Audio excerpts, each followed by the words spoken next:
కష్టపడతాము, అందరు కలిసి చేస్తాము. ఇది నాకు హృదయపూర్వకంగా అందరికీ రిక్వెస్ట్.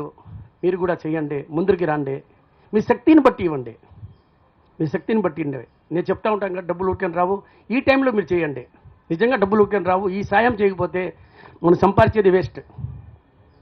ఈ సాయంలో మనం నిలబడాలి, మనం చేయాలి. నేను కరోనా టైం వచ్చినప్పుడు కూడా చాలా స్టేట్లో చేశాను, ఆంధ్ర కూడా చేశాను, తెలంగాణ చేశాను, అట్నే తమిళనాడు కూడా చేశాను. ప్రతిసారి కష్టాల్లో మనం నిలబడితేనే దానికి ఒక అర్థం ఉంది, మనం సంపాదించేది. లేదంటే ఏం అర్థం లేదు.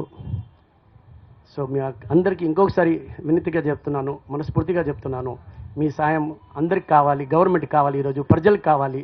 మీరు కూడా వచ్చి నిలబడండి. నమస్కారం.